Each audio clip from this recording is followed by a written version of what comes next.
Саламатсыздар ма, құрметті білім алушылар. Бүгінгі сабағымыз осы сыбайлас жемқорлыққа қарсы мәдениетті қалыптастыру пәні бойынша өтетін сабағымыз қылмыстық кодексте 371 баптағы қызметтегі салғырттық және де осы жағында сыбайлас жемқорлыққа қарсы іс-қимыл туралы заңнаманың және мемлекеттік қызмет туралы заңнаманың ішіндегі былай кездесетін норма ол 14 баптағы ол жаңағыдай не қызметтегі мүдделер қақтығысы. Бірінші демек мүдделер қақтығысы жайлы айтып кетсем бе деймін. Осы мүдделер қақтығысы мемлекеттік қызмет туралы заңында да және де сыбайлас жемқорлыққа қарсы іс-қимыл туралы заңда да көрсетілген нормада, ережеде. Демек қызметтік жалғандық дегеніміз не? Маған кейде сұрақ қояды кейбір адамдар. Бұл өзі жаңағы қызметтік жалғандықты қалай түсінуге болады? Кешіріңіз, мүдделер қақтығысы. Осы мүдделер қақтығысы дегенді қалай түсінуге болады? Мүдделер қақтығысын жаңағыдай осы қалай оны былай егжей-тегжейлі білуге болады? Ол не мағынаны білдіреді деп. Енді біз орысша айтатын болсақ, орыс тілінде бұл жағында конфликт интересов дейміз біз. Қазақша демек мүдделер қақтығысы. Мына мемлекеттік қызметші, лауазымды адам. Ол тіпті жағында тек қана мемлекеттік аппаратта ғана емес, сонымен қоса коммерциялық ұйымдарда да, кәсіпкерлер арасында да, акционерлік қоғамда да жиі кездесіп отырады. Демек, бұл жерде көрдіңіз, лауазымды адам, мемлекеттік қызметші, болмаса коммерциялық ұйымның қызметшісі, лауазымды адамы, коммерциялық ұйымның басшысы десек те болады. Өзінің жанында өкілеттік шеңберінде қызметін атқарып жүріп, қандай да бір пайдакүнемдік ниетпен, жеке мүдделілікпен, өзінің жалпылай қызмет арасында пайдакүнемдік ниетпен, жеке мүдделілікпен, өзінің қызметіне, өзінің өкілеттігіне қарама-қайшы кереғар әрекет жасауға бет алады. Енді мемлекет өзінің атқаратын қызметтік өкілеттігі бойынша тиісті міндетін атқару керек, бірақ қызметін атқару барысында сол өзінің қызметінде заңсыздық әрекетке қадам жасайды басқа кезде. Оның өзінде де бірінші тарапта пайдакүнемдік ниет пайда болады және жеке мүдделілік. Өзінің атқаратын қызметін міндетін заңды негізде заңның аясында жүзеге асыру кезінде бәрібір де заңға қарама-қайшы әрекеттер жасауға қадам жасайды. Алдымен бұл жерде сондай ой пайда болады. Сондай заңсыз әрекет жасауға, жеке мүдделіліктің салдарларынан деп болады. Бұған бір қарапайым мысал келтіруге болады. Осы қылмыстық кодексте 361 бап бар ғой, лауазымды өкілеттіктерді теріс пайдалану. Егер жаңағыда мемлекеттік органның басшысы, болмаса мемлекеттік органда бөлімнің басшысы бір өзінің танысын, туысқанын, туыс адамын, жора жолдасынан жаңағыдай бір таныс адамдарды, бұрыннан бірге жұмыс істеген әріптес болған бір адамды, өзінің курстасын болмаса демек.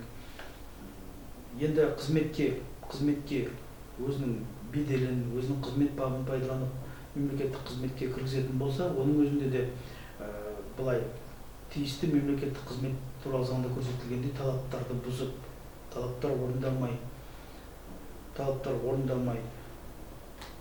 және де осы жерде жаңа нәтижесінде заңсыз қызметке қабылдану болатын болса, осы жерде бірақ конкурстың төрағасы, сол мемлекеттік органның, мемлекеттік аппараттың жаңағыдай өзі басшысы бола тұра, бірақ жаңағыдай көріп отыр, қызметке лайық емес адам. Әйтсе дағы да сол қызметке қабылдап жүрді, жеке мүдделілік бар жүрді. Осы жеке мүдделілік, пайдакүнемдік ниет, мүдделер қақтығысын білдіреді жаңағыдай. Болмаса, тағы да бір мысал, егер тергеу органдарында тергеуші қылмыстық процестік кодекстің негізінде қылмыстық істі қозғап, ұрлық әрекеті бойынша тергеу жүргізетін болса, ал енді жаңағыда ұрлық бойынша жауапқа тартылып жатқан адам өзінің баяғыда бірге қызмет атқарған, мысалы әріптесінің туған інісі делік. Ошол жерде жаңағыдай кылмыстык іс боюнча заңсыз жолмен кылмыстык істи кыскартып жиберип, адамды жауапка тартылатын адамды кылмыстык ишин сотко жибермей, керісінше кылмыстык істи кыскартып жиберип, адамды кылмыстык жауаптылыктан негизсиз, заңсыз босотуп жиберди делик. Ошол жерде мүдделер кактыгысы белең алып тур. Өйткөнү жаңағыдай болсо тергөөчү бул жерде пайда күнөмдүк ниетпен және жеке мүдделикпен, әсіресе жеке мүдделикпен сол өзүнүн жаңағы бірге оқыған курстасының, бірге жұмыс істеген әріптесінің туған інісін заңсыз жолмен, заңға қарама-қайшы әрекеттер жасап, тергеуден, қылмыстық жауаптылықтан босатып жіберіп тұр. Егер де қылмыстық процесстік кодекс бойынша заңның аясында, заңның негізінде толыққанды объективті сол субъект, сол жауапқа тартылатын адам бойынша толық дәлелдемелер жинақталып, қылмыстық іс ешқандай қысқаруға жатпайды, тек қана ол сот процесіне жіберіліп, сол жақта қалғанда заңды жаңағыдай сот процесінен өтіп, сот заңды үкім, айыптау үкімін шығаруға дейін жіберілетін болса, жіберу керек болса, бірақ осы бір қылмыстық істі тергеуші бұл жерде қысқартып жіберіп тұр, заңсыз жолмен. Демек, қылмыстық процесстік кодекстің баптарына қарама-қайшы жолмен. Мінекей, осы жердегі мүдделер қақтығысы белең алып тұр, жаңағы айтқанымыздай. Демек, тергеуші сол істің, сол өзінің тиісті уәкілеттік лауазымдық өкілеттіктерін заңды жолмен орындаудың орнына, керісінше жеке мүдделіктің салдарларынан, себебінен өзінің жаңағы міндетін заңның аясында, заңның қағидатына сәйкес жеткілікті дәрежеде орындап тұрған жоқ. Демек, керісінше қылмыстық істі қысқартып жіберіп тұр. Мүдделер қақтығысы бұл жерде нақты көрініс тауып тұр. Өйткені лауазымды адам бұл жерде жаңағыдай жеке мүдделік білдіріп тұр. Жеке мүдделік білдіріп тұр. Ал енді пайдақорлық ниетке келетін болсақ, бұл жерде әрине пайдақорлық ниетке келетін болсақ, егер де талдау барысында лауазымды адамның тарапынан бұған қосымша қандай да бір өзінің бір жеке пайда тапса екен, осы жалпылай басқа бір адамнан ақшалай мүліктей сыйақы алсам екен дегендей ниетте болса, бұл жерде онда пайдақорлық ниетте бар деп айта аламыз. Ендігі біздің тағы бір талдап кететін тақырыбымыз бүгін ол мынау қылмыстық кодекстің 371 бабындағы қызметтік салғырттық, қызметтегі салғырттық.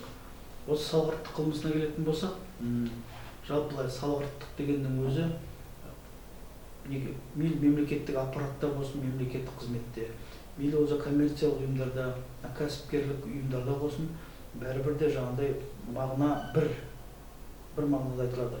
Демек, өзі лауазымды адам, мемлекеттік қызметші, коммерциялық ұйымның қызметшісі, кез келген жалпылай қызметкер өзінің тиісті лауазымды өкілеттігін атқару барысында өзінің қызметін жауапсыз орындауы, жауапсыздық танытуы, немқұрайды орындауы, тиянақты жеткілікті дәрежеде орындамауы,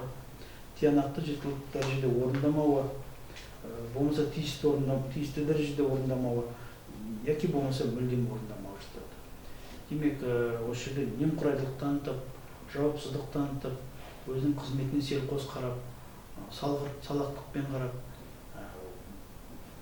тиісті дәрежеде керекті, нақты дәрежеде орындамау, немесе мүлдем орындамау болып табылады.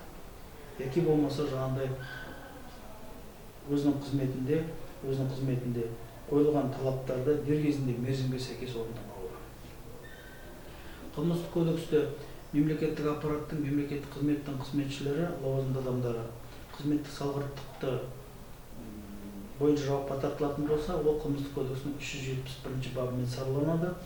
Ал енді коммерциялық ұйымның, кәсіпкерлік ұйымдардың кәсіпкерлер, акционерлер жағындай, коммерциялық банктың қызметшілері, коммерциялық ұйымның басшылары қылмыстық жауапқа тартылатын болса, салғырттық бойынша ол жағындай қылмыстық кодекстің 254 бабы бойынша міндетіне адал қарамауы қылмысыменен сараланады. Диспозицияларда ұқсастық бар, мен алдында айтып кеттім, тек 254 бапта коммерциялық ұйымның жаңағыдай басшылары, деп көрсетіледі субъектісінде. Ал енді 371 бапта мемлекеттік қызметшілер, лауазымды адамдар деп көрсетеді. Енді қылмысты талдайтын болсақ, бұл жерде талдайтын болсақ, субъект сол 371 бапта мемлекеттік қызмет пен лауазымды адамдар, ал 254 бапта коммерциялық ұйымның басшылары және де жаңағыдай кәсіпкерлер, акционерлер. Объектісінде 371 бапта мемлекеттік аппарат, мемлекеттік қызмет, мемлекеттік басқару жүйесі. 254 бапта коммерциялық ұйымның басқару жүйесі, коммерциялық ұйымның талаптары, ережесі, нұсқамалары, нұсқаулықтар, арнайы қойылған заңды талаптар. Объективтік жағында әрекет, әрине әрекет. Бұл жерде біз екеуіне де ортақ болады, екі баптың екеуіне де. Демек жаңағыдай салғырттықты қалай жасапты бұл жерде субъект? Жауапсыздықпен, немқұрайдылықпен, уақытында көрсетілген мерзімге сәйкес емес орындауы. Енді сәйкес емес, көрсетілген мерзімге орындамай, керісінше жаңағыдай біраз, мысалы үшін 10 күннен кейін, 15 күннен кейін, 1 айдан кейін кешіктіріп, 2 айдан кейін кешіктіріп орындады деген мағынада. Яки болмаса тиісті дәрежеде орындамау. Тиісті дәрежеде деп отырған себебіміз, егерден қойылған нақты талап көрсетілген болса, сол талаптың барлығын толық дәрежеде, толыққанды бәрін жұмысты, атқаратын қызметті толық орындамауы, тиісті дәрежеде орындамауы. Не болмаса мүлдем орындамауы. Міндет тапсырылды, қызмет жұмыс тапсырылды, бірақ қызметші бұл жерде міндеттерін мүлдем орындаған жоқ дейді. Бұл жерде де нақты салғырттық бар. Біз енді субъективті жағын талдап кетуіміз керек, біз да субъективті жағын, қылмыстың субъективті жағында бұл енді салғырттық әрекеті міндетіне, 254 бапта міндетіне адал қарамау әрекетінде бірден бір жағындай байқаймыз. Әрине бұл жерде тікелей қасақаналықпен жасалған қылмыстық әрекет деп айта алмаймыз. Өйткені бұл жерде тікелей қасақаналық жоқ. Жанама қасақаналықпен жасалған деп айта алмаймыз. Бұл жерде бірден бір жағындай салғырттық қылмысы, міндетіне адал қарамау, ол жағындай абайсыздықпен жүзеге асады. Абайсыздықпен, демек оның ішінде абайсызда менмендікпен емес, абайсызда немқұрайдылықпен, жасалатын қылмыс. Абайсызда немқұрайдылықпен жасалатын қылмыс. Өйткені қалай? Лауазымды адам, қызметші біледі, өзінің тарап қойылған міндеттерін ол атқару керек. Атқаруға тиісті. Бірақ бұл жерде көрдіңіз бе, өзінің жаңа қызметіне жауапсыздықпен қарайды, немқұрайдылықпен қарайды, тиісті дәрежеде орындамайды, яки болмаса мүлдем орындамайды, немесе мерзімге сәйкес орындамайды. Бұл жерде жаңағыдай абайсызда немқұрайдылықпен жасалған қылмыс дейміз. Абайсызда немқұрайдылықпен жасалған қылмыстардың салдарлары да болады. Кейбір жағдайларда ол адамның ауыр дәрежедегі жаңағыдай зардаптарға әкеліп соқтырып отырады, адамның өлімі мысалы үшін. Яки болмаса жаңағыдай ірі мөлшерде зардап пен зиян келу, мекемеге жаңағыдай қаржылай мүлікте зиян келу деген сияқты. Мысалы үшін айтып кетейік, өрт қауіпсіздік ережелері сақталмаса, бұл да абайсызда немқұрайдылықпен жасалған қылмыс болып саналатын болады. Өрт қауіпсіздік ережелерін сақтамау қылмысы. Бұл жерде де жаңағыдай өрт қауіпсіздік ережелерін сақтамаудың салдарынан бір қойма өртеніп кетуі мүмкін. Ондағы біраз шығынның да суммасы ірі мөлшерде болуы мүмкін. Елеулі маңызды құқық бұзушылық бар бұл жерде. Я болмаса адам өлімі, қандай да бір жағдай бір тиісті қойылған талаптар, мысалы техниканың қауіпсіздікті сақтау дейді, құрылыс объектілерінде, болмаса әртүрлі жағдай заводтарда, фабрикаларда техника қауіпсіздігін сақтау, радиоактивтік жағдай заттармен пайдалану, радиоактивті заттарды пайдалану ережесін сақтамау, ұқыпты дәрежеде сақтамау, ұқыпсыздық білдіру әрекеттерінің барлығы бұл жерде де жаңағыдай абайсызда немқұрайдылықпен жасалған қылмыстар болып саналады. Бұл жерде де жаңағыдай қылмыстың зардабы, келтірген қылмыстық зардап, адамның өлімі, болмаса жаңағыдай экологияға келтірілген зиян, қоршаған ортаға келтірілген зиян, басқа бір азаматтардың денсаулығына келтірілген зиян болуы мүмкін. Енді біз санкцияны айтып кететін болсақ, бұл жерде жазасында санкциясын келетін болсақ, 371 бапта 1 жылға дейінгі бірінші бөлім 1 жылға дейінгі мерзімге бас бостандығынан айыру, екінші бөлігінде 5 жылға дейінгі мерзімге бас бостандығынан айыру деп көрсетеді. Айта кетуіміз керекпіз, бұл жерде демек 1 жылға дейін болатын болса, бірінші бөлігінде демек ол кішігірім ауырлықтағы қылмыс. Ал екінші бөлігінде 5 жылға дейінгі мерзімге бас бостандығынан айыру жазасы көрсетілсе, онда демек орташа ауырлықтағы қылмыс болып саналады. Ал енді екеуіндегі екі бөлім екеуінде айырмашылықтар бар. Біз онда талдап отыруымыз керекпіз арасында. Бұл жердегі айырмашылық екінші бөлігінде зардапта тұр. Абайсызда ауыр зардаптарға әкеп соққан дәл сол іс-әрекет дейді. Бірінші бөлігінде енді қылмыстық зардап елеулі маңызды болуы мүмкін, бірақ мына жерде екінші бөлігінде абайсызда ауыр зардаптарға әкеп соққан дейді.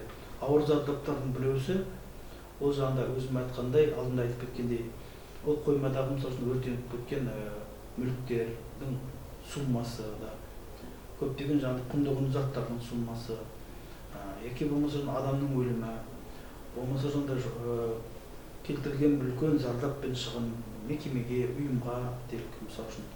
Я болмаса жаңағыдай адамдардың денсаулығы, қоршаған орта, экологиялық әртүрлі аймақтардағы келтірген зардап пен зияндар, теңіз аясындағы мысалы үшін жаңағыдай атмосфераны ластау, теңіз аясын ластау, жануарларға келтірген ірі мөлшердегі зиян деген секілді. 254-дің санкциясын талдап кетейік деп тұрмын. Міндеттеріне адал қарамау. Енді бұл жерде көрініп, бірінші бөлігінде 5 жылға дейінгі мерзімге бас бостандығынан айыру, бірінші бөлігінде. Жалпылай өзі, мынау қылмыстық кодекстің 254-ші бабының өзі бір ғана бөлімнен тұрады өзі негізі. Демек жаңағыдай айтып кетіп отырмыз, 5 жылға дейінгі мерзімге бас бостандығынан айыру жазасы көрсетілді. Демек бұл орташа ауырлықтағы қылмыс болып саналады екен. Орташа ауырлықтағы қылмыс. Мен енді бұл жерде айта кеткім келіп тұр, осы жерде жаңағыдай біз абайсыздық туралы айтып отырмыз ғой, салғырттық туралы айтып отырмыз ғой. Қызметіне жаңағыдай адал қарамау, қызметіне жауапсыздықпен қарау, немқұрайдылықпен қарау, қызметіне ұқыпсыздықпен қарау деп. Бұл жерде де көрдіңіз ба, бірден бір келтірілетін зардап елеулі маңызды. Зардап келтірілетін зардаптар бар. Оны біз енді келесі сабақтарда біраз талдап айтып кететін боламыз. Біраз талдап кететін боламыз. Біз осы жаңағыдай қылмыстық кодекстегі сыбайлас жемқорлық қылмыстарын талдаудағы мақсатымызды. Алдыңғы сабақта да мен айтқан, өйтіп оны жаңағыдай мақсатымыз бұл жерде бірден бір жаңағыдай сыбайлас жемқорлыққа қарсы қоғамда, мемлекеттік аппаратта, лауазымды адамдардың арасында, мемлекеттік қызметшілердің арасында жалпылай жаңағыдай сыбайлас жемқорлыққа қарсы мәдениетті қалыптастыру мақсат.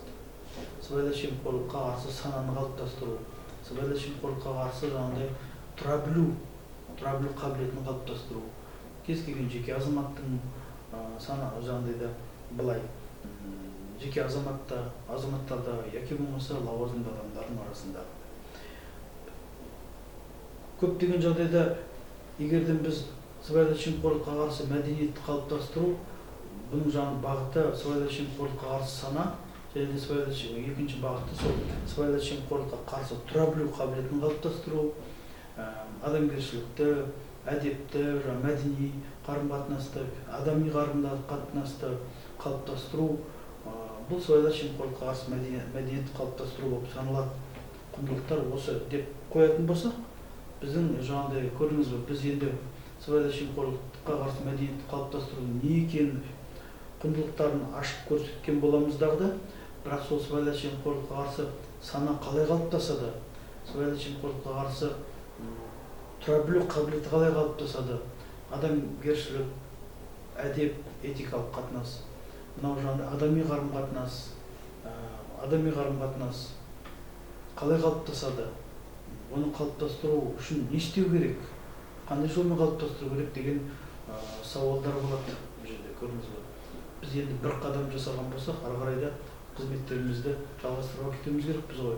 Демек осы бірден бір сыбайлас жемқорлыққа қарсы мәдениетті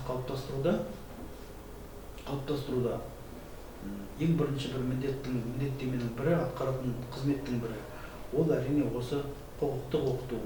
Демек алдыңғы сабақтарда оны айтқанбыз, қылмыстық кодекстің баптарын, сипаттамалы диспозицияны және санкцияны, жазалардың түрлерін түсіндіріп отыру. Сол сияқты Қазақстан Республикасының жаңағы әкімшілік құқық бұзушылық туралы кодекстегі диспозицияны, оның санкциясын, жазалардың жаңағыдай, оның үстіне жазалар көбінесе айыппұл, ескерту болады, айыппұл болады. Бірақ сыбайлас жемқорлықпен жасалған құқық бұзушылықтардың ішінде әкімшілік құқық бұзушылық туралы кодексте бұл жерде жаңағыдай тек қана айыппұл ғана көрсетіледі, ескерту жоқ бұл жерде. Демек жаңағыдай айыппұлдың мөлшері қандай мөлшерде? Қарапайым тілмен айтатын мысал келтіретін болса, сол алдыңғы сабақта айтқанбыз, оны 5556 теңге, 5000 теңге, 5500 теңге сыйақы алып, бір лауазымды адам басқа бір адамнан, жеке азаматтан болмаса өзінің бір басқа қызметшіден делік. Бұл факті бойынша әкімшілік іс қозғалып, әкімшілік құқық бұзушылық туралы кодекстің жаңағыдай 677 бабы бойынша қызметші жауапқа тартылатын болса, бұл әрине көрдіңіз бе, 600 айлық есептік көрсеткішпен жауапқа тартылады. 600 айлық есептік көрсеткіш көлемінде айыппұл төлейді екен. Бұл енді 1 миллионнан аса ақша, шамамен 1 миллион 200, 1 миллион 300 болуы мүмкін. Осы жаңағыдай мына 2020 жылдың 1 ақпанынан бастап бізде осы жаңағыдай президенттің жарлығына сәйкес айлық есептік көрсеткіш көрсетілді ғой. Демек, осы заң бойынша айлық есептік көрсеткіш, бір айлық есептік көрсеткішіміз 2778 теңге. 2778 теңгені 600-ге көбейтсек, нақты төленетін айыппұлдың суммасы шығады. Енді осы бір бүгінгі сабағыма қосымша мен тағы да уақытты ескере отырып, қосымша сыбайлас жемқорлық тәуекелдерінде айтып кеткім келіп тұр еді. Сыбайлас жемқорлық тәуекелдерінде. Біз алдыңғы сабақтарымызда да сыбайлас жемқорлық тәуекелдері туралы біраз қамтып кеткен болатынбыз. Әйтсе дағы да қосымша айтса артық болмайды. Керісінше дейінде өзім осы сабақтарда айтып отырғандай, бұл өзі сыбайлас жемқорлықпен жасалған құқық бұзушылық бойынша баптарда, тақырыптарда бәрі бір-бірімен сабақтас байланысты. Бір тақырып екінші тақырыпқа қосылып, бірін-бірі толықтап отырады негізінде. Сондықтан енді сыбайлас жемқорлық тәуекелдері, осы сыбайлас жемқорлық тәуекелдерінде бекер қозғап отырған жоқпын. Өйткені осы жағдай сыбайлас жемқорлықпен жасалған қылмыстар, сыбайлас жемқорлықпен жасалған әкімшілік құқық бұзушылықтар тақырыптарын бойынша доктриналық түсіндірме жүргізіп отырған кезде, әрине біз жазаларды айтып отырған кезде, мынау баптарды сипаттамалы диспозициясын талдап беріп отырған кезде, бұл жерде жаңағыдай көрдіңіз бе, айтып отырмыз ғой, сыбайлас жемқорлыққа қарсы сананы қалыптастырып, сыбайлас жемқорлыққа қарсы адамның қарсы тұра білу қабілетін қалыптастыру мақсатымыз деп. Сөйтіп жаңағыдай осы санаменен қарсы тұру, жемқорлыққа қарсы тұру қабілетін қалыптастыру барысында, әрине жаңағыдай қалыптастыру барысында сыбайлас жемқорлық тәуекелдерінде біз талдап отыруымыз қажет әрине. Сыбайлас жемқорлық тәуекелдері. Сыбайлас жемқорлық тәуекелдері Қазақстан Республикасы сыбайлас жемқорлыққа қарсы іс-қимыл туралы заңының 8-ші бабында көрсетіледі. Демек, жаңағыдай сыбайлас жемқорлық тәуекелдері орысша ғана, орыс тілінде коррупционный риски дейміз. Демек, тәуекелдер риски да. Бұл не мағынаны білдіреді? Біз алдыңғы сабақта ол қысқа ғана шолып өттік тағы, бірақ толыққанды ашып кетпедік бұл тақырыпты. Сыбайлас жемқорлық тәуекелдерін жаңағыдай сыртқы талдау деген болады, және ішкі талдау деген болады.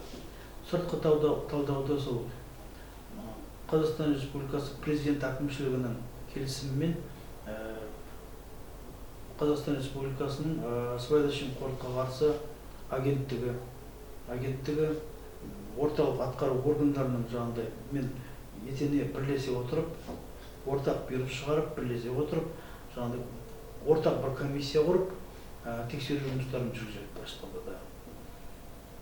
Ең басты мақсат, бұл сыбайлас жемқорлық тәуекелдерін талдаудағы басты мақсат. Қазақстан Республикасында осы жаңа сыбайлас жемқорлыққа қарсы іс-қимыл туралы заңның өзі жаңағыдай қандай дәрежеде атқарылып отыр, қандай дәрежеде жүзеге асырылып отыр, нәтижесі қандай. Және де басты мақсат, басты міндет бұл жерде сыбайлас жемқорлыққа, құқық бұзушылыққа, сыбайлас жемқорлық қылмысқа себеп болған, оған ықпал еткен, мүмкіндік жасаған мән-жайлар, себептер мен мән-жайлар. Егер де жаңағыдай көрдіңіз, лауазымды тұлғада, лауазымды адамда, мемлекеттік инспекторда дейік жаңағыдай құқық бұзушылық жасаған адамды жауапқа тарту барысында, жауапқа тартуға да жаңағыдай 10 айлық есептік көрсеткіш, 20 айлық есептік көрсеткіш мөлшерінде айыппұл салу, немесе ескерту жасауына нормативтік құқықтық актілер заңнамада сондай жаңағыдай норма тұратын болса, бұл жерде жаңағыдай сол лауазымды адамда, сол мемлекеттік қызметкерде таңдау еркіндігі пайда болады. Демек, лауазымды адам я болмаса жаңағыдай сол құқық бұзушыны бір жаңағыдай бір коммерциялық ұйымның басшысын делік. Коммерциялық ұйымның басшысын делік, бір кез келген. Ол деген дүкен болуы мүмкін, товар, заттар сататын дүкен болуы мүмкін, азық-түлік сататын дүкен болуы мүмкін, қандай да бір қойма болуы мүмкін, яки болмаса. Сол коммерциялық ұйымның, кәсіпкерлік ұйымның жаңағы басшысын жауапқа тарту кезінде, егер әкімшілік құқық бұзушылық туралы кодекстің жаңағыдай баптарында, санкциясында ескерту жасауға, немесе 20 айлық есептік көрсеткішке дейінгі айыппұл салуға құқылы деп көрсетіліп тұрса, көрдіңіз, сол лауазымды адамда құқық пайда болады, таңдау еркіндігі пайда болады, ескерту жасай алады, яки болмаса жаңағыдай 20 айлық есептік көрсеткіш мөлшерінде айыппұл салады. Ол жөнінен хаттама толтырады. Мінекей, осындай өкілеттіктер дискрециялық өкілеттіктер деп аталады бізде заңнамада. Дискрециялық өкілеттіктер демек таңдау, шешім қабылдау барысында таңдау еркіндігі бар өкілеттіктер деген сөз. Мінекей, осындай өкілеттіктер, дискрециялық өкілеттіктер, осындай жаңағыдай нормалар көптеген жағдайда сыбайлас жемқорлық тәуекелдері болып саналады. Демек, сыбайлас жемқорлық құқық бұзушылықтардың болуына, жасалуына мүмкіндік жасап, ықпал ететін себептер болмаса мән-жайлар болып кетеді. Бүгінгі енді мына сабағымызды мен қорытындылайын деп отырмын. Енді біраз тақырыптарды талдап кеттік осы сабақта. Әйтсе де бұл тақырыптардың барлығы керек.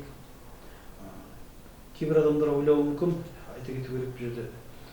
Осы құқық, заңнама, сыбайлас жемқорлыққа қарсы іс-қимыл туралы заң, қылмыстық кодекс, әкімшілік құқық бұзушылық туралы кодекс деген ол заңгерлерге ғана керек қой, бізге не қажеті бар деп. Басқа бір мамандық иелері солай пікір білдіруі мүмкін. Мен сіздерге айтар едім, бұл өте үлкен қателік. Кез келген азамат осы конституциялық құқықты, конституцияның нормаларында және де біздің заңнамаларымызда бәрін білмесе де біраз ақпаратты болып жүргендері өте орынды, өте дұрыс, өте қажеттілік қазір. Өйткені неғұрлым біздің қоғамда біз заңнама жағынан, құқық жағынан ақпаратты болатын болсақ, соғұрлым мына құқық бұзушылық, заң бұзушылық, соның ішінде мына біздің тақырыбымызға келетін болсақ, сыбайлас жемқорлық, құқық бұзушылықтар азаяды, жол кесіледі, алдын алу дұрыс жолға қойылып, сыбайлас жемқорлық, құқық бұзушылықтар жаңағыдай бірте азаяды деп санаймыз. Азаяды деген пікір бар. Осы жақында президентіміз айтып кетті, Қасым-Жомарт Кемелұлы Тоқаев айтып кетті, өзінің жаңағыдай былай мемлекеттік аппараттың жиналысында біз неғұрлым сыбайлас жемқорлықпен күресу үшін мына сыбайлас жемқорлықтың алдын алу, мәдениетті қалыптастыру, сыбайлас жемқорлыққа қарсы сананы қалыптастыру және қоғамда мынау құқықтық оқытуды, заңдылық оқытуды жетілдіретін болсақ, бізде соғұрлым сыбайлас жемқорлық азаяды, соғұрлым сыбайлас жемқорлықтың жаңағыдай жолы кесіледі деп айтып кетті. Сондықтан жастарға келешекте осы жаңағыдай құқықты, заңнаманы көбірек біліп оқып жүруді жаңағыдай ұсынамын. Сабақта тағы да айта кеткім келеді кеңес. Мен ылғи сабақта, әрбір сабақта да айтамын студенттерге. Әрбір баптарды, әрбір тақырыпты түсініп оқу керек. Ең бастысы бар тез оқып шығу емес, талдап түсініп оқу. Тақырыпта, кез келген тақырыпта өзі ең бір маңызды бір пункт, маңызды бір жаңағыдай норма болады өзі бір. Сол тақырыпты маңызды норманы тауып, соның аясында жан-жақты талдама, түсіндірме жүргізіп сабақты меңгеріп кету. Құрметті білім алушылар, келешекте жақсы білім алып, жақсы жаңағыдай маман иесі болып, құқық бұзушылықпен күресушілердің қатарында болуыңыздарды тілеймін. Көп рахмет.